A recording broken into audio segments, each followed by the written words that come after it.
Na aula de hoje, nós vamos falar sobre as aplicações dos conceitos de espaço vetorial e transformações lineares na computação gráfica. Para isso, nós convidamos o professor Elton, que é professor da Engenharia de Computação aqui da Univesp. Olá, professor! Muito obrigada por participar dessa nossa videoaula. Professor, a computação gráfica tem sido muito utilizada em filmes, jogos, treinamentos, simulações e até mesmo na medicina. Como os conceitos de espaço vetorial e mudança de base são utilizados dentro da computação gráfica? Olá, Fernanda, tudo bem? É um prazer fazer uma participação aqui na sua aula de matemática, né? Bom, computação gráfica é um excelente exemplo aí de área multidisciplinar, né? Onde envolve conceitos de computação e matemática. Eu acabei de falar disso aqui na aula para engenharia da computação, né? Então, por exemplo, quando você modela os seus objetos no espaço, normalmente a gente está falando do R3 ou do R4 projetivo, né? Quando pensamos em espaços projetivos, e nós temos aí vários sistemas de coordenadas que são importantes para a simulação de uma câmera virtual. Por exemplo, você tem um sistema de coordenadas no mundo, onde você posiciona a sua câmera, os seus objetos, as suas fontes de luz, né? A partir daí você precisa fazer uma mudança de base para o sistema de coordenadas de câmera, ou seja, você precisa posicionar a sua câmera exatamente no centro de projeção, né, daquele espaço, né? Isso envolve aí uma translação mais uma rotação no seu sistema. Depois você precisa fazer uma operação de projeção, ou seja, uma transformação para sistemas de coordenadas de imagem, onde exatamente o plano de projeção fica posicionado e ele já é um plano bidimensional, né, onde a imagem vai ser efetivamente projetada, né? E por último você tem mais um sistema de coordenadas, que é o sistema de coordenadas de pixel, onde os elementos da imagem vão ser convertidos em elementos digitais, portanto em elementos discretos, né? E tudo isso é traduzido por vários sistemas de coordenadas, onde você vai aplicando matrizes de transformação e passeando aí de um sistema para o outro, né? Portanto, uma aplicação muito interessante aí dos conceitos de álgebra linear, né, numa aplicação prática. Professor, e o sistema de cores também está associado a um espaço vetorial? Fernanda, então esse é outro exemplo muito interessante, particularmente interessante, porque, veja, você modela uma cor a partir da sua função de distribuição espectral. Então você está trabalhando com espaço de funções, né? Então você acaba discretizando esse espaço de funções para o R3, né? E a partir daí apareceram sistemas que a gente conhece, né? O mais popular deles é o sistema RGB, né? Que vem das cores vermelho, verde e azul, né? E um exemplo, né, de mudança de base aí é quando você, por exemplo, constrói uma cor no seu monitor, ou na sua tela do celular, ou no seu dispositivo aí, de tela, né, que tem como princípio, né, que a tela é em princípio preta, ou seja, não tem cor nenhuma, tem ausência de cor, e você vai construir uma cor nela. Aí você usa o sistema RGB. E você quer imprimir aquela foto, aquela imagem, né? Ou seja, você precisa mandar para a impressora que, em tese, vai imprimir num papel branco, ou seja, num papel onde tem todas as cores ali representadas. Então você precisa de um sistema subtrativo de cor. Então você precisa de uma mudança de base, você vai mudar para uma base de cores que uma base de cores ciano, amarelo e magenta, né? E essa mudança de base também é feita através de uma multiplicação de matrizes, ou seja, entramos novamente no conceito de espaços vetoriais aplicados à computação gráfica. As transformações lineares são tipos especiais de funções em que as variáveis dependentes e independentes são vetores, e tanto o domínio quanto o contradomínio são espaços vetoriais reais. Como essas transformações estão presentes na computação gráfica? O senhor poderia nos dar um exemplo? Fernanda, na verdade essas transformações estão presentes em vários aspectos da computação gráfica. Por exemplo, quando eu tenho, né, que fazer manipulações de objetos tridimensionais, né, fazer operações de rotação, né, operações de escala em objetos, né, a translação não seria exatamente uma transformação linear, mas é também um exemplo de manipulação, né. Um outro exemplo é no processamento de imagem, né, quando você modela a imagem por funções e leva essas funções, por exemplo, para o domínio da frequência, né? Você está fazendo transformações lineares aí de um domínio para outro domínio, né? E são aí dois exemplos de aplicação de transformações lineares na computação gráfica, mas nós podemos pensar em vários outros, né, se for necessário. Professor Elton, muito obrigada aí pelas explicações. Pegando o gancho então do que o professor Elton colocou, eu vou apresentar agora para vocês algumas transformações lineares que a gente pode fazer utilizando de uma forma bastante simples aí, utilizando o Excel. Acompanhem aqui comigo na tela. Vamos modelar, por exemplo, a letra H, ok? Nós temos aqui a letra H, como é que a gente pode fazer para desenhá-la? Vamos criar uma matriz, tá? Em que a gente tem aqui em cada coluna os pontos dessa figura que a gente está desenhando. Então, eu começo aqui com o ponto 0, 0. Depois a gente tem o ponto 0 no x e 5 no y. Então, temos aqui na matriz 0, 5. Depois nós temos o ponto 1, 5. Então, está aqui colocado 1, 5. E aí, depois temos esse ponto, esse, damos toda a volta. E aí, só para lembrar, para o Excel poder fechar, a gente tem que voltar aqui na nossa matriz no ponto 0, 0. Ok? Bom, e se eu quiser mudar esse H, fazer algumas coisas com ele? Por exemplo, se eu quiser aumentar ou diminuí-lo, vamos pegar aqui uma matriz M, ok? Que vai ser a nossa matriz de transformação. Se eu pegar a minha matriz M como sendo 1, 0, 0, 1, e, portanto, aí a minha matriz identidade, dá uma olhada no que acontece aqui, ó. Eu fiz aqui o original, que era para estar em vermelho, e a transformada em azul. Tá? O vermelho não está aparecendo porque, como a nossa matriz 1001 é a nossa matriz de identidade, tanto o original quanto o transformado é o mesmo desenho, vamos colocar assim. Mas se eu quisesse, por exemplo, aumentar esse H, então eu venho aqui nos números da minha diagonal e, por exemplo, coloco 2, 2. Notem aqui embaixo, ó, a gente tem o nosso H original aqui em vermelho e a gente aumentou esse H tanto no eixo X quanto no eixo Y. A gente dobrou ele de tamanho. E se a gente quiser diminuir, como é que a gente pode fazer? A gente pode colocar nessa diagonal principal um número menor que 1. Por exemplo, meio e meio. Então, notem agora, a gente tem o nosso H original aqui, tá? E a gente, maior, né? E a gente tem o nosso H transformado aqui menor. Como é que é feita essa transformação, matematicamente falando? A gente pega a nossa matriz dos pontos aqui que formam o H e multiplica pela matriz de transformação aqui, tá? E a gente tem aqui os pontos da minha matriz transformada.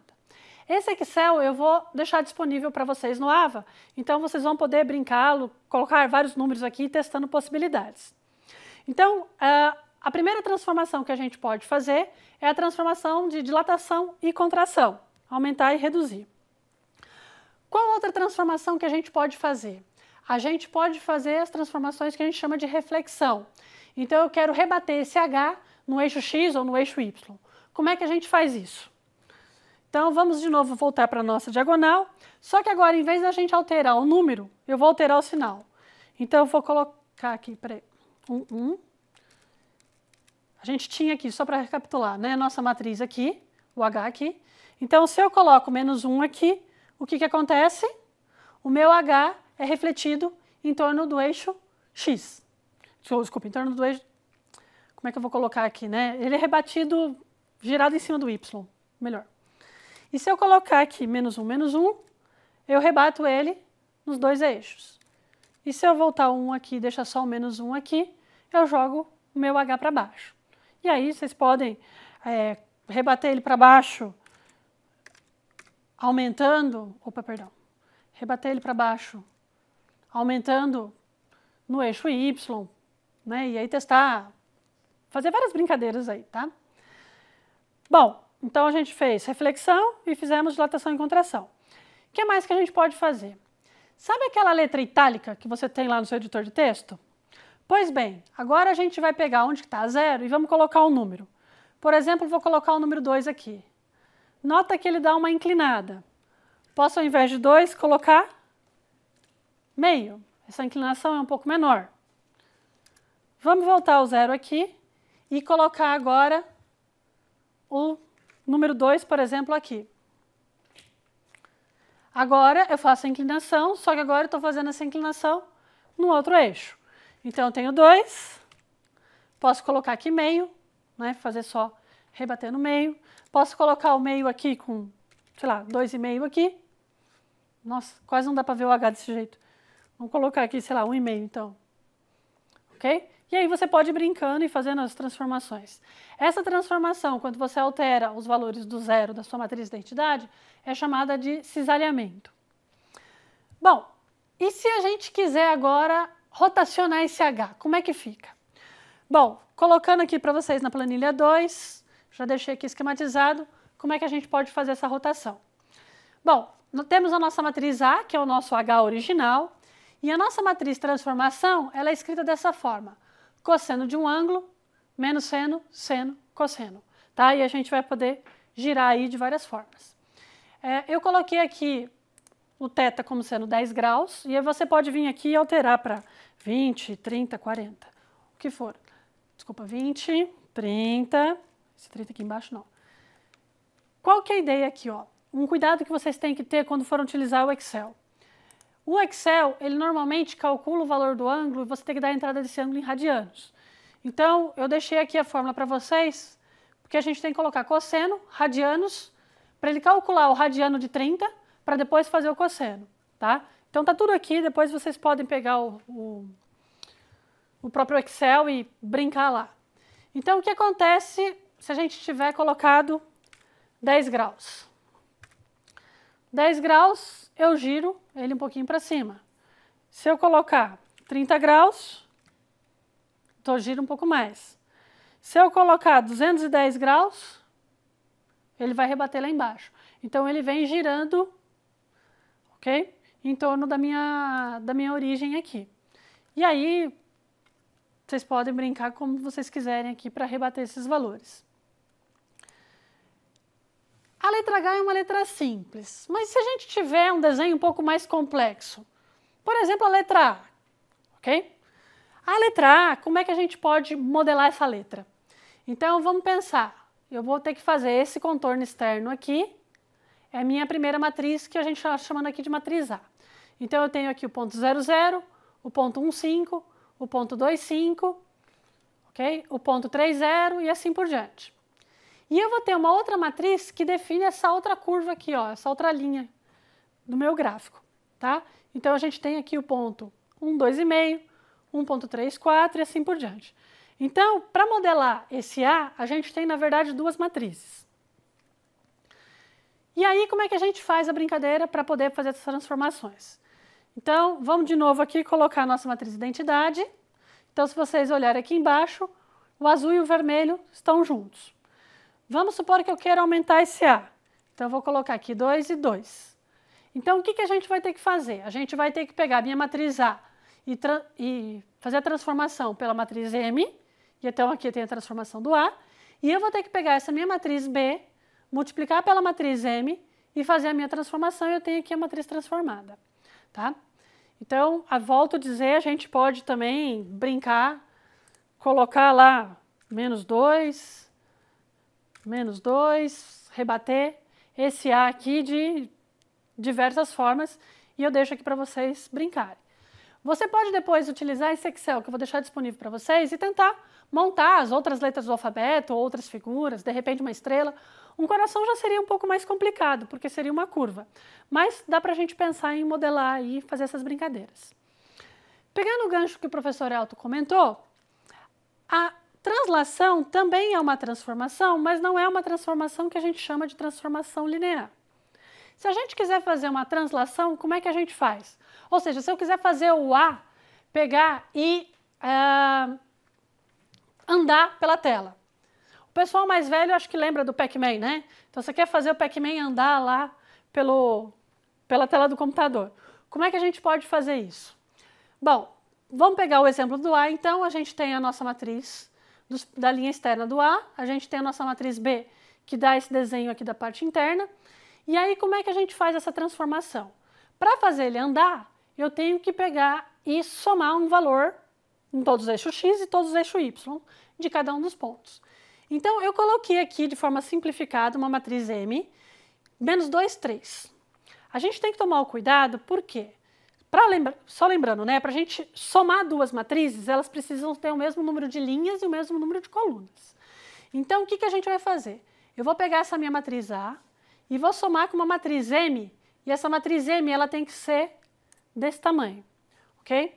E aí, o que é essa matriz M? Ela vai ter menos 2 toda a primeira linha e vai ter 3 em toda a segunda linha. E aí, essa matriz A mais M eu coloquei aqui embaixo. Eu deixei assim, simplificado, porque na hora que eu for somar com o B, para fazer a transformação da parte interna do A, essa minha matriz M ela tem que ter esse tamanho aqui que eu estou apresentando para vocês. Então, para não ter que colocar 2 vezes os valores e tal, e facilitar a apresentação, eu deixei simplificado uma matriz menos 2, 3. Então, para eu somar o B mais o M, teria que ser menos 2 nessa parte azul aqui, primeira linha, e o 3 nessa parte azul aqui, segunda linha. Ok? E aí, essa transformação de soma de matrizes, ela não é uma transformação linear. Só para vocês poderem olhar e depois brincarem, se eu colocar aqui, ó, 5, eu vou andar 5 no eixo X, lembrando que a primeira linha é o eixo X. E se eu colocar, por exemplo, aqui menos 1, eu vou andar 1 para baixo no eixo Y. E aí você pode ir brincando, colocando outros valores. Eu quero colocar menos 3, desculpa, menos 3, menos 3. Eu coloco o A, lembrando que você pode colocar, pensar como ponto de referência para imaginar essas translações, esse ponto 0, 0 aqui, né? Então, esse ponto aqui, menos 3, e aí fazendo todas as transformações, rebatendo esse valor. Ok? Bom, vou deixar disponível para vocês esse Excel, ok? E aí eu espero que vocês utilizem aí e comecem a brincar com essas transformações. Bom, na próxima aula a gente vai trabalhar com as transformações lineares no espaço e também alguns exercícios um pouco mais teóricos e realmente fazer a conta e multiplicar essas matrizes e fazer essas transformações. Eu gostaria que vocês pegassem a lista de exercício e mostrassem por que a translação não é uma transformação linear, ok? Vejo vocês na próxima videoaula. Até lá!